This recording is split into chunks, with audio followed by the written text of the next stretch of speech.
Hello বন্ধুরা, আজকে আরেকটি নতুন রেসিপি নিয়ে আসলাম আপনাদের সকলের জন্য। আজকে নতুন রেসিপি কাঁঠালের বিচির নিরামিষ ডাল। প্রথমে আমরা কাঁঠালের বিচিগুলিকে ছিলে পরিষ্কার করে নিলাম। তারপর বালতিতে জল দিয়ে কাঁঠালের বিচিগুলিকে আমরা ভালো করে ধুয়ে নেব। ধুয়ে একটা পাত্রে নিয়ে নেব। তারপর বালতিতে আরেকটু জল দিয়ে দেব।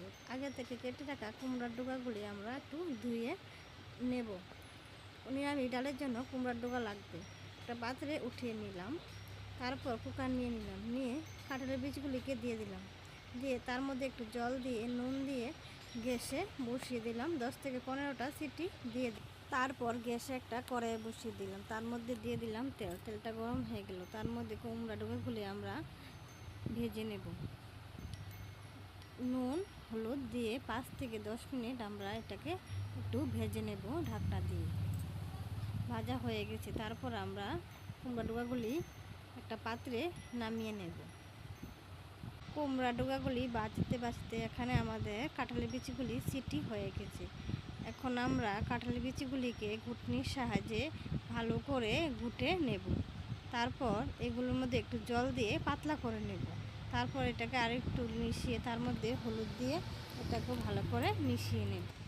একটু আদা বেটে প্লেটে নিয়ে নিয়েছি। তার মধ্যে 2 চামচ লঙ্কা পেস্ট করা দিয়ে দেব। তার মধ্যে দিয়ে দেব একটু জিরে গুঁড়ো, ধনে গুঁড়ো দিয়ে তার মধ্যে একটু জল দিয়ে এটাকে মিশিয়ে নেব।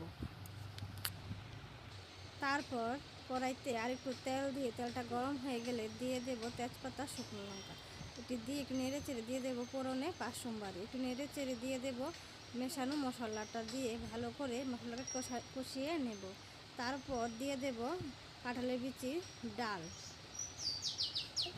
ডাল দিয়ে তারপরে দিয়ে দেব ভেজে রাখা কুমড়োর ডগাগুলি দিয়ে একটু ভালো করে 10 থেকে 15 মিনিট সিদ্ধ করে নেব। যারা এতক্ষণ ধরে আমার ভিডিও দেখছেন তাদের সকলকে ধন্যবাদ। যারা আমার চ্যানেল নতুন, লাইক কমেন্ট শেয়ার ও ফলো করে দেবেন। Thank you.